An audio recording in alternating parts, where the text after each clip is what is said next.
Olá pessoal, aqui é Tárcio Rodrigues e o Café com o Espiritismo de hoje é sobre o capítulo 4 do livro A Gênese, onde Allan Kardec nos traz reflexão intitulada Papel da Ciência na Gênese. E retiramos um trecho onde ele diz: por guardar respeito aos textos sagrados, dever-se-ia obrigar a ciência a calar-se. Fora tão impossível isso, como impedir que a terra gire. As religiões, sejam quais forem, jamais ganharão coisa alguma em sustentar erros manifestos. A ciência tem por missão descobrir as leis da natureza. Ora, sendo essas leis obras de Deus, não podem ser contrárias às religiões fundamentadas sobre a verdade. Lançar anátema ao progresso, por atentatório à religião, é lançá-lo à própria obra de Deus. É, ao demais, trabalho inútil, porquanto nem todos os anátemas do mundo seriam capazes de obstar a que a ciência avance e que a verdade abra caminho. Se a religião se nega a avançar com a ciência, esta avançará sozinha. Somente as religiões estacionárias podem temer as descobertas da ciência, as quais funestas só o são as que se deixam distanciar pelas ideias progressistas, imobilizando-se no absolutismo de suas crenças. Elas, em geral, fazem tão mesquinha a ideia da divindade que não compreendem que assimilar as leis da natureza, que a ciência revela, é glorificar a Deus em suas obras. Na sua cegueira, porém, preferem render homenagem ao espírito do mal, atribuindo-lhe essas leis.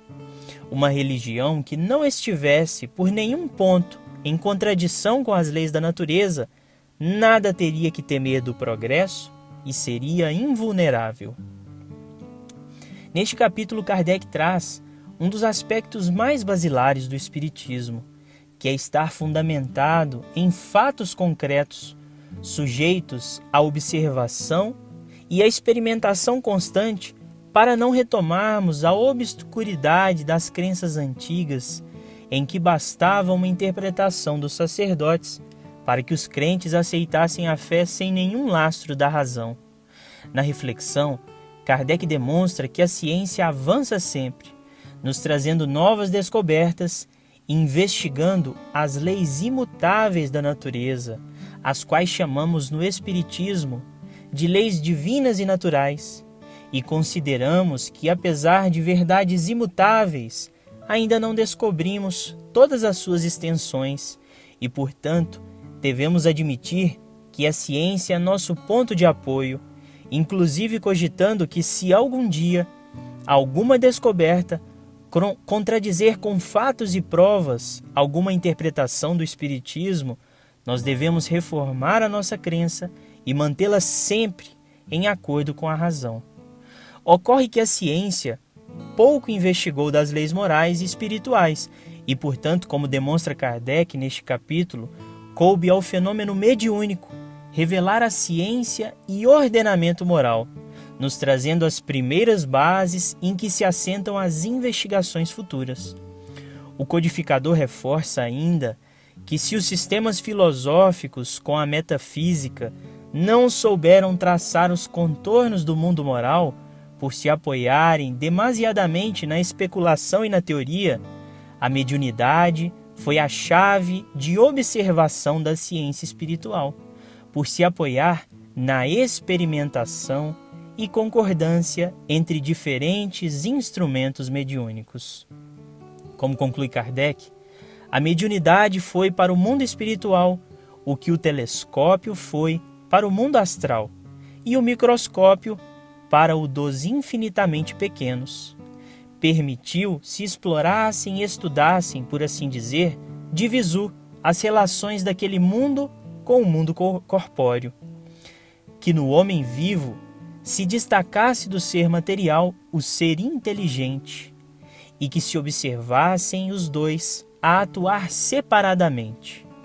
Uma vez estabelecidas relações com os habitantes do mundo espiritual, possível se tornou ao homem seguir a alma em sua marcha ascendente, em suas migrações, em suas transformações.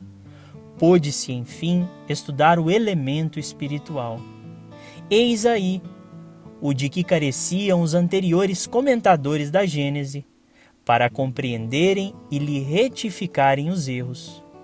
Estando o mundo espiritual e o mundo material em incessante contato, os dois são solidários.